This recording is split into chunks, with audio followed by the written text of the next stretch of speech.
Hi, welcome to Floating Around with Namara. Today we're having a very special episode with a friend of mine, and we're going to be talking about autism, and we're going to get deep into all spheres of it and just get to learn about autism from a personal level and how we can deal with it in a national level. I'll truly support you. Yeah, that's awesome. Let's get to know you. So I'm going to give you the floor to talk about yourself, whatever you want us to know, whatever you want the listeners to know. And yeah. Okay. For the ones who are listening, my name is Sandra Lema. I am 18. I'm in Form 5, Year 12 at Pez International. Yeah, I'm a student, obviously. For 5, obviously. Okay, I wrote the book when I was 17, if you're asking. The book, I didn't forgot to mention that you're an author. She's an author. I'm sitting down with an author today. Yeah. Yeah, I wrote the book when I was 17. It took me 9 months, I can say, because it's not a long book, but let's just say rechecking for errors. Yeah. You know that problem, like you want to make it perfect, but you don't know if this is enough. Yeah. So I don't know I don't know anything more I can say so far, but that's a short introduction. I love warm hugs. I'll give you one after this. Okay, so let's get into your book. Okay. As like that being the first thing you mentioned, let's talk about the writing process, what inspired you to write the book, and what were like the best parts and the worst parts of writing it. Okay.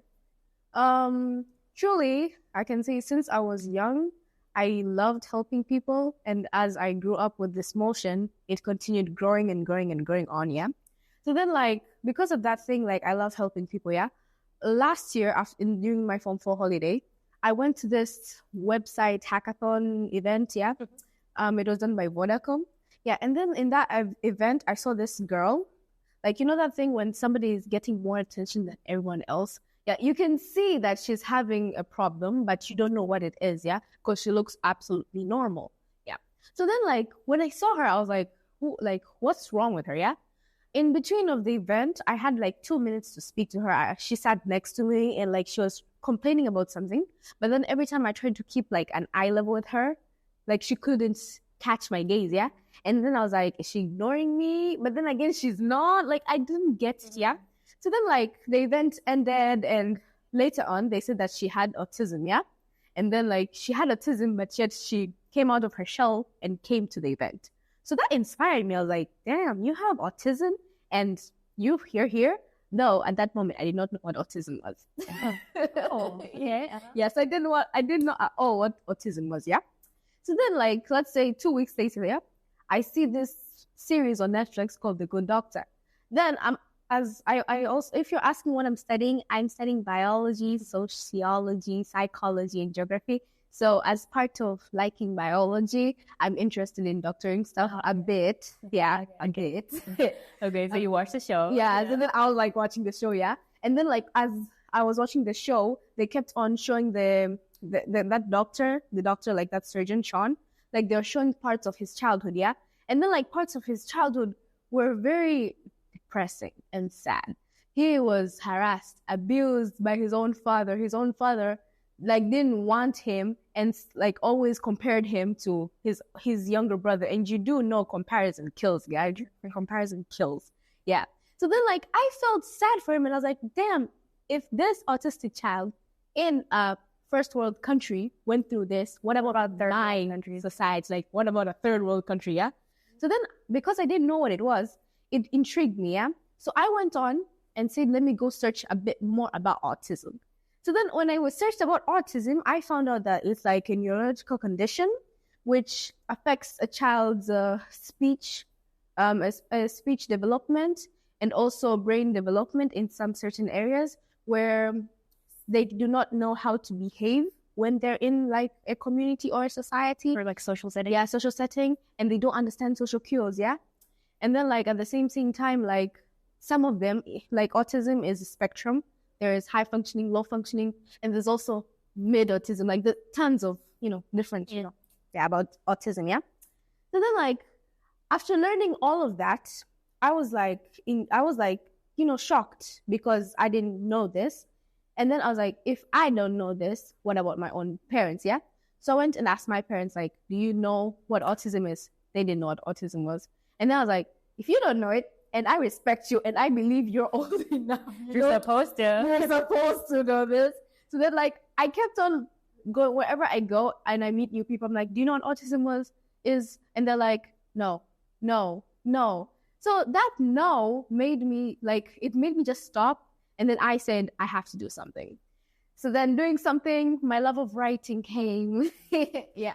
Well, taking two things you're passionate about, or writing, and putting it together, and here we have a book. I know, right? So, boom, I can say I'm inspired by helping children and the ones who are going through challenges. I just want to see people, reach somewhere where other people say that they couldn't do it. Yeah. Because, like, if I can say from my past experience, especially my O-level school, I've gone through a lot of, I don't know, how can I say this? I don't know if it's not discrimination. Is it? It might be. I think it was. Well, I'm kind of questioning myself. What was happening to me? Oh my gosh, guys. All-level school, do not go to a sister school. That school was something else. Like, you go through this thing where you see, like, you're being undermined. Like, somebody sees that you're so incapable of doing something that even the sisters told me that you should not write. The sisters there told me that I can't write.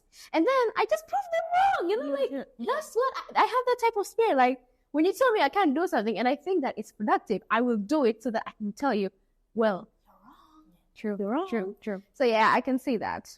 Yeah. Okay. So that was a lot that I'm like, I have so many questions from like what you said. And I love that you said you're inspired by helping people and you wanted to take something that you love and something that you're good at and then doing something about that.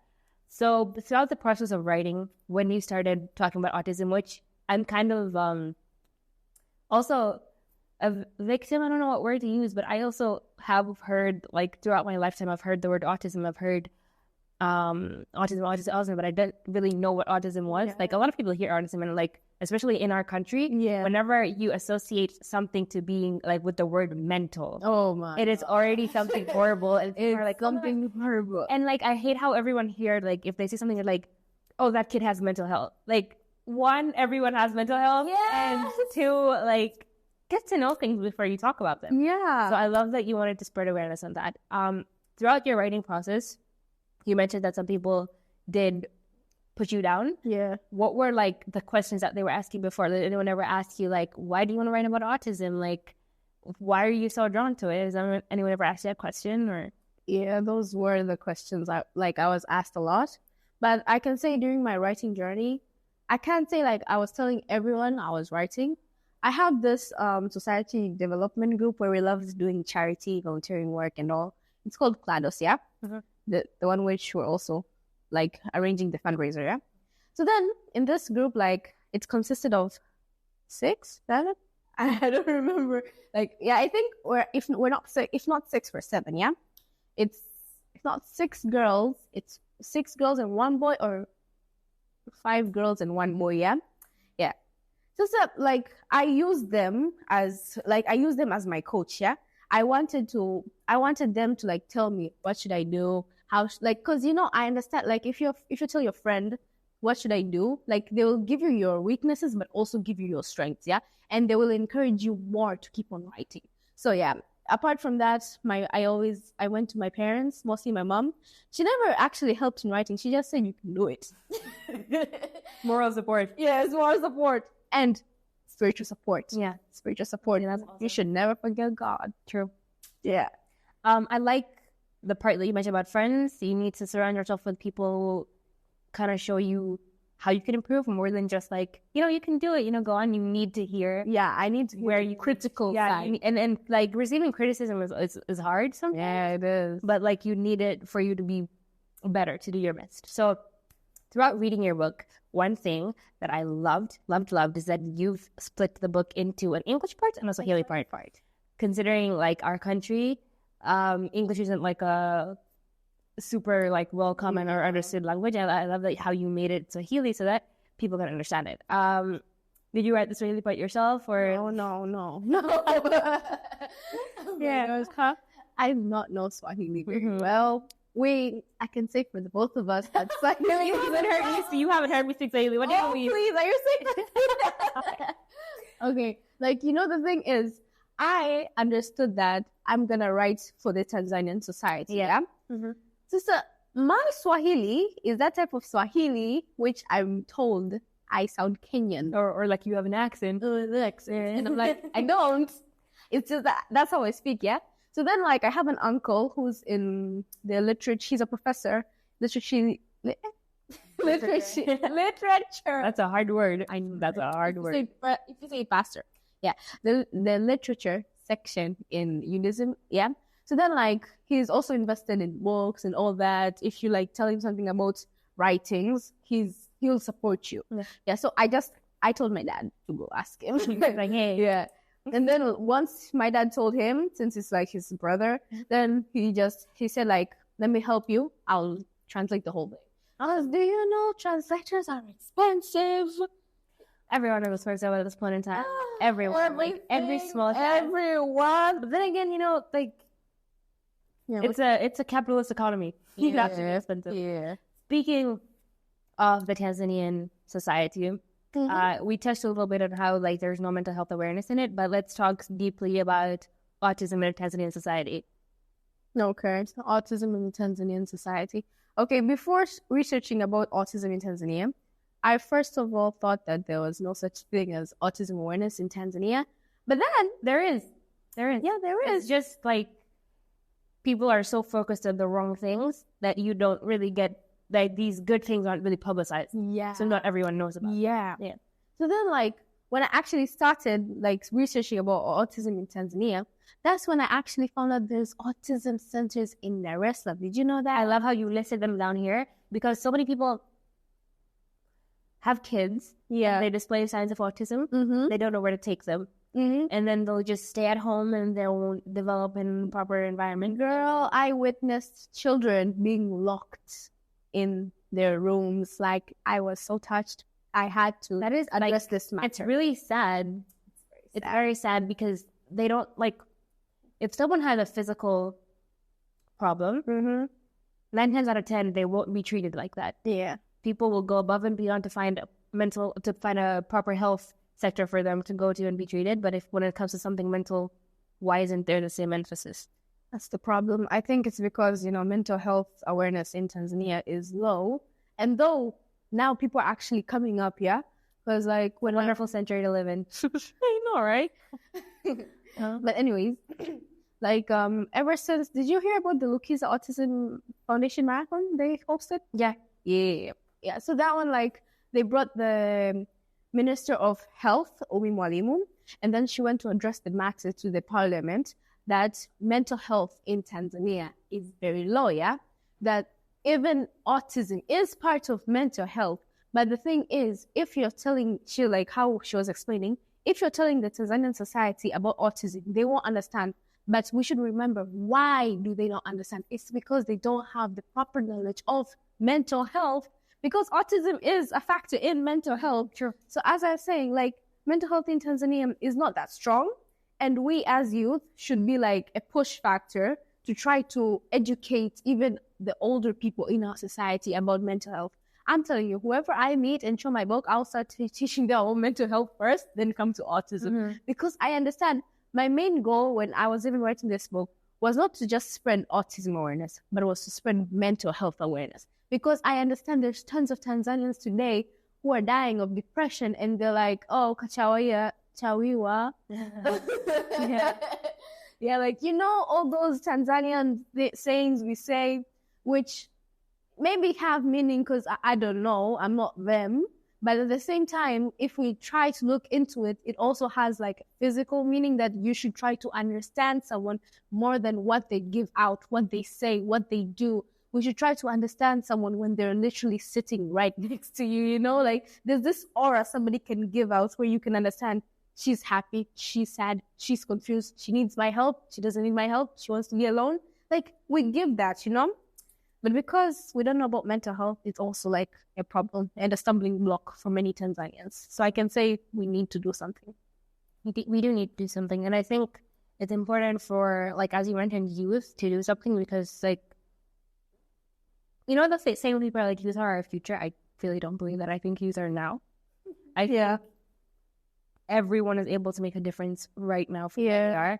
And one thing that I always advocate for is making a difference using something that you are passionate about, something you like for you, it's writing.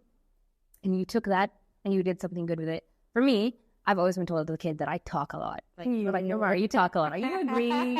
You agree? They were like, Namara, you talk a lot. And I was like, yeah, I love it. And then I realized that I like talking and I like talking to people and I want to do something with that. That's nice. So, anyone can do anything. If you love drawing, if you love writing like you, and if you love dancing, like, do something good with it, because the world is like literally in shambles. And so whatever you can do to make a difference, you should. Yeah.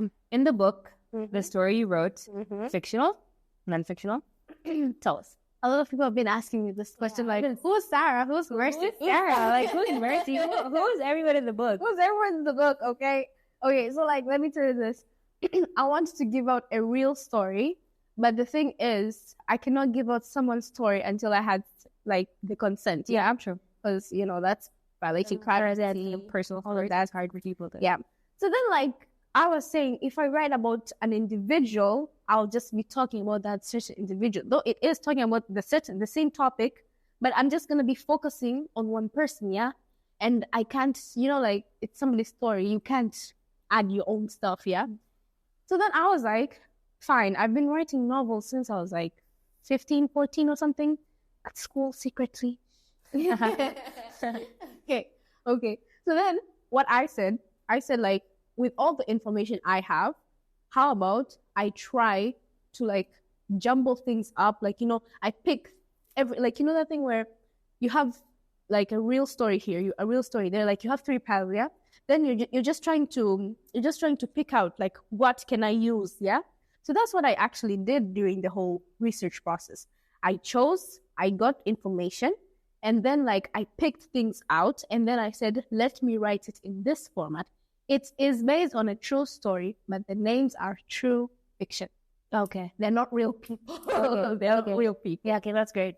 And I love how in the story, Sarah's mother was a huge supportive structure for her. Mm-hmm. And it's very unfortunate that in our immediate communities, like our Tanzanian society, that is not the case most of the time. A lot of parents would not understand what their child is going through and maybe would want to dissociate from them and not want to be there. Mm-hmm. What is your advice for anyone who knows someone with autism or is a parent to a child with autism? How best, I know that it's different for every child, but like how best can they be there for like a parent, a friend, a coworker, like what's that? I know it's different because like the relationship vary, but like what's the best thing you could do based off your research and your stories that you've heard and seen? Okay, from what you're telling me right now and asking me at the moment, it's like giving a glimpse of my next book that I'm writing so far. Okay. Okay, you heard it here first, everyone. Oh my god. Okay, so like I was trying, that thing when I've been seeing everywhere, like the books which I've seen so far in Tanzania. I'm trying to like focus on Tanzanian authors first. Then everyone is always like, I want to go out and I want to do something with the world. Start now. Like, right here, we got a lot of problems here. We got a lot of problems. Like, our society needs help and we're the only ones who can do it, Yeah. Yeah. So then like, I was like, I tried to check, like, I gave out a story, yeah? This is about a story. I'm trying to give out a message. You got the message, yeah? Now, the problem comes, I have understood, yeah? But what next? Mm-hmm. That's the problem. And most Tanzanians, as we know, they usually want you to give them a solution than giving them like you give them steps, but they also want the answer, yeah? But I've been that because it's so hard to think of a solution yourself, but at the same time, it is a very pressing issue. It can't be easy to solve. Mm-hmm. So we need people who are going to everyone needs to work towards finding a solution. Yeah. So then what I thought, like, as I said, my next book, I'm trying to like give out, like, what can a parent do? What can a friend do? What can the society do? And what can the autistic child do? Because the ending in the book was such a happy ending. You know? It's a happy ending. I loved it. I wish that was the ending for like most society. Yeah, I was trying to keep that. The ending was my vision. Mm-hmm. That's the vision I have for it. I love that. Yeah. So then, like, what I can say as a parent or a friend or the society, what they can try to do for the autistic child. First of all, accept them. Acceptance is key. No matter what you do or say or believe, acceptance is key. Once you accept it, you'll try to understand it. Once you understand it, you'll try to cope up with it. Once you try to cope up with it, you'll now finally you'll finally reach the last stages of building a proper environment. Building a proper environment. Because if I accept, for example, you have autism, yeah? If I accept that you have autism, I'll try to read more about it, yeah? I'll try to read more on what types of food that you like, what things irritate you, what should I do, yeah? Once I try to know more about your condition, yeah, that's when I'll try to make ways in which it can benefit you so that you can develop. Because it's not as if these autistic children can develop. No, there's some autistic children right now, after going through behavior therapy, speech therapy, all their intended therapies which they need and medications. Now I can say I've met an autistic child when he was, it was a story from his mom. Like, she was giving out like this inspirational talk that when he was 5, he couldn't say a word. Whenever he sees even 2 people, he goes to a corner, hides himself, and starts crying and hitting himself. But now I met him. He's 8. Just imagine, after going through therapy, after going through all the medications, the kid can literally come up to you and say hi. Can you imagine? That is such a big step. Bro. That's a very big milestone. And that's the point. Like, we're supposed to keep milestones for them and be happy for their small achievements, because we know a greater achievement is coming. And the thing is, the mother accepted that her child had autism and said, I want to help them. Once you accept it, you'll find ways on your own to help them, because you have all the information. All the information is on media, websites, all these blogs. If you do go out and read them, you will get information. If you go out to find a psychiatrist, you will get your information. The thing is, people haven't accepted it yet. Yeah. People still don't want to go out and reach out, because I thought like maybe there wasn't such things, but turns out there are. There are. And I think another problem, because we're like, again, focusing on Tanzanian society, that those things are there. Like, we have psychiatrists, we have centers that deal with children with autism, but then a lot of them are not easily accessible. Yeah, that's true. And they are so expensive. Very expensive. The average Tanzanian income. Yeah. And there needs to be something that is done. The same way that the government puts so much energy in making there be education, health, water supply, there should be special centers for people with special needs. Mm-hmm. There should be like an effort made on that. So if anyone listening to this has an idea, write down a proposal, send that to an organization, and do something. Like, every step counts, every person counts. There is a quote that I loved from your book. Can you guess what that is? Autism is... Yeah, that's the one. That's the one. Autism is not a disability. It is a different ability. And I love that. 1, because of the wordplay. I love wordplay. And 2, because of the meaning in it. Like, it's so beautiful that people, again, I hate when people see the word mental and they're like mental health is like something so bad. Like, no, like, autism specifically is just seeing the world differently, like experiencing the world differently. That's what autism is. And I think it's like about understanding it. Yeah. And like, one thing that I understood about autism is that we people who do not have autism, like, the way we view the world in, how can I say this? Like, in jumble, you know that thing when I see rainbows here, I see mountains here, I see like, I see everything at once, yeah? So like, everything is just mixed up together, and we're just looking at it and trying to think, where should I begin? How should I juggle everything at once, yeah? But the thing about an autistic child or autistic person, they initially see things one step at a time, which is actually beautiful, you know? You get to experience everything to its fullness. Yes. And I think that's amazing. You just have to, like, find the proper way to go about things. Because everyone's looking at it in a negative way immediately. Yeah. Like, no, like, it's just, you're seeing the world differently, and that's amazing. Mm-hmm. Yeah. Yeah. Do you have any, okay, so we're wrapping up the interview. Do you have anything that you want to say to everyone who's listening? Okay. Or anything you want to talk about? Okay. First of all, I'm arranging a fundraiser. Yeah, this is promo time. Go on. Yeah. First of all, I'm arranging a fundraiser. my friends and I found out that children who live from Tegeta going backwards, Bunju, all that area, like all those areas, who are studying in government schools and even some private schools cannot access the National Library, which is in Posta. So like, most of them who are at low stages of economy can't actually be going every single day, taking I don't know how much money, 1K or so. 1K every day. That's like, a lot.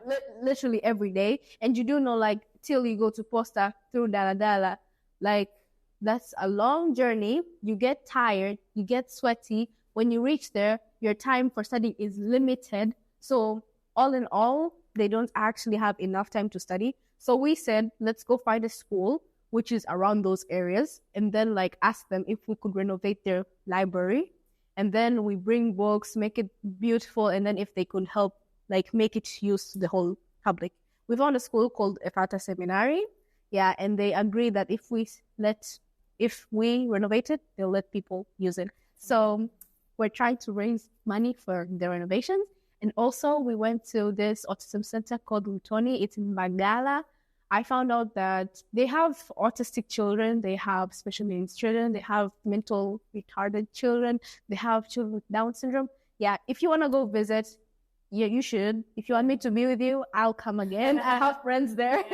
They told me that they have a big problem that the electricity always cuts, And then because these kids are sensitive to light, because there's some mourners there, and some people who are disowned, they are taken in that school, because of the lights coming on and off, they go through a lot of, what they go through. They go through a lot of problems, and because of their sensitivity to light. So we're trying to buy for them solar panels as well. So we're supporting two causes. Yeah. If you want to help, leave contact for anyone who's listening and wants to help. Yes. That is amazing. Please. You are doing the most, girl.